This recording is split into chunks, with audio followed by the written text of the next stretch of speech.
Hello, welcome to Brimwood Farm. Can you believe it's September?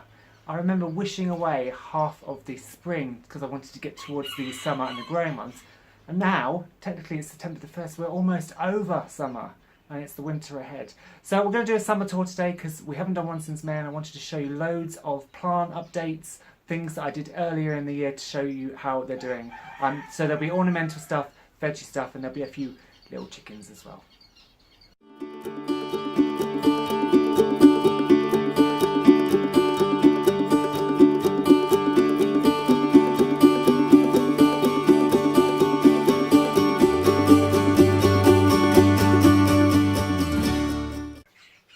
Well, I'm not going to natter on in here because we've got tons out there to go and see. The garden is a bit of a state. I actually haven't sort of done any prep work, so forgive any mess that you're going to see. I have tried to clear up after the dogs. And there are the dogs and our lodger. So let's go out here. So obviously the first thing we've got my pepper plants. Obviously I've let these go red now, so these need to be picked. Got a couple of aubergines there. So they are taking up my seat. And then we have more peppers and aubergines over here. Now you will notice tiny pots. Next year I'm going to do them in much larger pots because I have had harvests, as you can see, and I had that beautiful eggplant the other day, and then I've got a couple more aubergines over here, although this one's been nibbled. But there's some more in here, so they are doing all right, but I think they'd do a lot better if there was bigger pots. As for the bean trellis, no beans. No beans, no pumpkins, dead loss. We have this one sole plant which keeps putting up male flowers, nothing female. There are absolutely no gourds on it at all. So that really is too dark, and that's why I've kind of rearranged and just put darker stuff over there. I mean, look at this tree fern, it's looking fabulous. And all these beautiful new fronds coming up. Then there was this palm that I almost killed because it got all this fresh foliage on it last November, and then it got frosted. So for most of the year it was just this. And in the last few weeks it sent up all of this fresh growth, which is again really fabulous. And another thing that I'm really happy about, do you remember this? This sad little, let me open the door a bit so you can see this sad little Acer, which I planted down the bottom of the garden. So there were two of them originally, one there and one there, as a kind of, they were going to be an entranceway. This one died, this one just did not do well. So I dug it up, I stuck it in a pot. It's doing much better. Partly I think it's more sheltered. I'm able to control the water and the feed more on it. So it's shot, I mean, this is all brand new growth. I'm going to wait till the leaves drop this winter, and then I will prune off all these dead bits, and I'll look at the shape because it might be, now it's got all this bottom growth, I may well lop it in half and start over. But I'm really happy with that. It's doing really well, considering I almost killed it. Put the door back in place. I love these metal crickle doors. They're not energy efficient in the slightest, but I just love them. Dog. This is the Magnolia that's going to be going up at the farm. Obviously at the moment it will get lost in the field, it may get eaten, and if my tenant farmer decides to do me a favour and mow down the wildflower meadow field while I'm not there, this would be dead. So we're going to grow it onto a much larger tree. And then today I noticed the Gnophofia. I bought this beautiful Gnophofia today, this year. It's called Percy's Pride. I'm excited. Not quite as excited as I was with the foxtail lily earlier on in the year, but I do like Gnophophias or red hot pokers. Oh look, there's a little hoverfly just there. These are the black hoverfly varieties, not the... There you go, there it goes. Hope it's laying eggs to eat my aphids. So Gnophophias, they do really well up at the farm actually, so I'm going to try and get some nice stock of Gnophophias to do some landscaping with. Then we look out at the beds. Obviously this is the strawberry bed, which this year is going to be completely gutted, replanted. You can see there are tons of runners, so we're going to collect those babies and we'll replant this and throw away the old plants. I've got a couple of very sad beans in here. This was a last ditched attempt at getting something. It hasn't worked. So next year, whole new idea about the beans. Going to have to do them in the sun somewhere else, probably down there in the veggie patch. In the end, I didn't plant these up with any creepers or anything. I just put in these lovely little Achilleas. I think it's an Achillea noblessa. They're supposed to be perennials. Can I focus in on this? They have these lovely little white flowers. They've got some more growth here. I'll probably take them out and put them into the ground at some point, but for now that was just somewhere to put them. So this is my main hotbed. It's starting to go over. You might have seen the other day I was taking all the grasses out. The osteospermum needs cutting back later in the winter. I have got these bells of Ireland here, which are really actually quite nice in this bed. I've got more down the bottom, which I've been cutting as cut flowers, but these are looking quite nice here. The verbena Bampton has kind of gone over now, so I need to get in there and cut that right back, because it's a tiny plant at its base, but it's spewed out loads. The sunflowers, this is Helios. It's done really well this year. I'm definitely going to grow it again next year. And actually in this bed next year I'm going to do a ton of sunflowers, and I'm going to interplant with zinnias, because the zinnias have just been amazing this year. But yeah, these multi-stem sunflowers are fantastic. There's another nice variety for cutting as well called Little Dorrit, so I'm going to try that. And there is a super big spider that's made this her hidey hole. Can we see her? Here she is. It's spider season. There. Isn't she gorgeous? She's a common orb spider. Beautiful, beautiful. She's getting ready to eat as much as she can, catch all those wasps and flies and lay eggs. We've got a little bit of sedum in there. We've got some Cosmos Apollo. This has been a really good plant this year actually. I wish I just had more of it. The problem with having dogs is they tread across borders at the beginning of the year when they're not filled out like this, and they wee on plants, they trample plants, so a lot of stuff got trampled. But I do like this little Apollo, and I'll probably grow that again next year as well. Over here, my pine, looking a bit sad. I'm not entirely, you can see it's dropped a lot of needles. The first thing to do was up the water, so I've just started upping the water a lot, and as you can see, it's got a lot of new growth. So I'm thinking it might just have dried out. I've fed it and I'm watering it, and I'm hoping that I can sort of bring it back from the brink, because pines, by the time they start looking distressed, they're pretty distressed. So water, because I don't want to lose this pine because I like it. And I'm hoping that these cyclamen will start flowering as well in the winter, so you'll have the pine and the cyclamen. The smoke bush this year has gone absolutely mad. I want to grow it into a tree form, a small tree, even though it's a shrub, and I'm probably going to use this stem and this stem as my two main uprights, and then when they thicken up into trunks I'll cut the tops off and flatten them out. This I do actually want to dig up eventually and take with us, so I don't want it to get too vast, but if it becomes a small sort of tree it'd be quite nice. But that's done really well considering, this is all, the first year it hardly did anything, this is the second year, and probably from here it's all new growth. So it's done really well, and it's starting to look right. More sunflower Helios, beautiful. This bed as well has been shaded out a lot by the Nicotiana. You might have seen that the other week when I was taking the penstem and cuttings. So Lithiops, and this is Salvia, penstemon, all these things got very shaded out this year. Again, this was another Apollo, but I'm not sure what happened to this one. It might have got weed up. I've been looking after several male dogs, and whereas my girls squat in the pebbles and don't kill anything, the dogs obviously tend to come and wee up things. So I think this might be burnt from wee. And then look how marvellous my dogwoods have done. Now you might remember that I cut them right back to the base. So in the early beginning of the year, I cut it right back to the base, because what you want to do is you want to get all these new stems, because these will be the ones that really hold a lot of colour come the fall. They'll turn red, and it's gone marvellous. So both the plants, you can see how much it's spread out.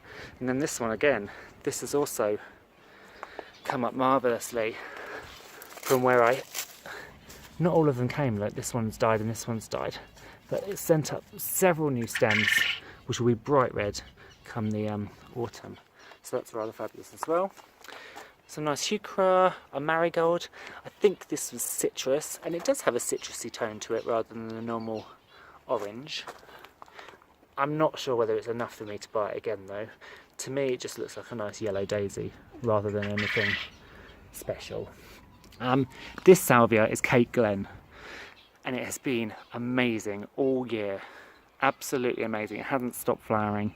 It's only sort of looking a bit lackluster now because I took a lot of the flowers off to encourage new shoots, but look at that. Isn't it lovely? Salvias are such a great plant. You really have to do very little with them other than deadhead them, and you get these lovely stems, and then as soon as you deadhead them, this happens, you get lots of new growth coming up. So that's been a wonderful plant. The blackberry bushes are in, the euphorbia that I showed you on Monday is looking great. The chickens, hello you lot, these are the chicks on Chick Check. They're not really chicks anymore. There's old Bruce. Hello, Bruce. I'm going to a tabletop poultry sale next month. No, this month, September. So these girls are going to be coming with me for sale. This is the last surviving sweet pea. It did quite well. This is Arthur Helios, and this is Jeff Hughes. I had a mix of the two. They got very mildewed, as you can see. They didn't do very well. And what I have realised is this bed really is much shadier than I was letting myself in for, really. You know, I was like, oh, it's just partial shade. I can put sunny plants in there. No, I can't. It only gets a bit of morning sun and then it's shade. So I need to think about all of the new plants to put in here over the next few years, because the really nice full sun plants aren't gonna happen in here. Like these irises, these beaded irises are not going to flower here at all. So they really need to be taken up and moved. This is Mina labata, Spanish flag plant, and this has done very well this year. I'm just looking to see if there's any full blooms out. There's no full blooms out at the moment, but you can see how they start. And they go through the colours from yellow to red, orange to red. This is one that's just going over here. But when this is totally out in flower, it's going to be amazing. It's really sad that it's only an annual, because it just doesn't last. Obviously, it only lasts for a year. And then, so there's one here. There's another one here. And then there's another one here. And again, we're kind of into the veggie patch now, but again, we're into another shady border. And again, it's a learning curve, because wild Viola's done really well. The Astrantia has done really well. It's a woodland plant, so it loves it. And I'm going to get a lot more Astrantias in here. The Larkspur, completely dead. They got mildew, didn't get enough sun, they were stressed, didn't work. The Brunnera has worked fantastically. Beautiful plant. I'm going to split that. The dahlias have done all right. These are a couple of honeysuckle cuttings. So these were only about 6 inches earlier this year. So I've got one here that's now all the way up there. And there's another one somewhere. Where's the other one? Oh, it's here. So again, it's getting there. Thank you, Barry, as always. The dahlias are doing all right, though. Although they like full sun, they do all right in this sort of semi-shady patch, although they've been really, really badly attacked by aphids this year. Hence the not-so-vibrant growth. All right, calm down. And then these are the other bells of Ireland I was talking about. They don't look great in the garden. I'll tell you that. I don't actually like them very much for being in the garden. See, Barry sees me. and he just immediately wants to either say hello or protect his flock, one or the other, probably the latter. But yes, the bells of Ireland, they look pretty horrible when they're in the garden, but put them in a flower arrangement and they look stunning. Really, really nice. I did actually upload a picture to the community group the other day, and I think also my Instagram with pictures of it. And they look really, really great when they're in a vase. So I will grow probably more next year for cutting flowers, but probably not in this spot because, again, this spot is shady. We've got this damn tree that is just covering everything. It covers my greenhouse, it covers everything. So we're going to have to move into more shady plants, I think, just for while we're here. I do love this though. The pineapple palm, Eucomis, I think I'm remembering that right. It's lovely. I've got a couple of, I want to call them Jerusalem artichokes, but they're not. I think they might be artichokes of some form, globe artichokes, but they will come into their own next year and then you can harvest the flowers. But they're also a very, very nice ornamental plant. So this spot, as you can see, is really just a mess, complete mess. Loads of random plants shoved in together. It's a mess. So we kind of bypassed the raised beds. So then, yeah, so here is what's going on with the veggie garden. So we've got the carrots. The carrots have been great this year. These are the turnips. These turnips have been fabulous. They obviously haven't actually turned into turnips yet. But these are the two varieties, Snowball and I think it's Purple Top Milan. They've been really good. I've been impressed with those as long as I can get them to actually turn into turnips. I've got some very feeble gourds here. They were very late sown because I lost everything early on. You know, if we have a warm September and a little bit of warmth in October, something might happen. At the moment, these are all male flowers, so we've got no girls. But fingers crossed, it might not be too late. I say that with hesitation because it probably is, but we'll see.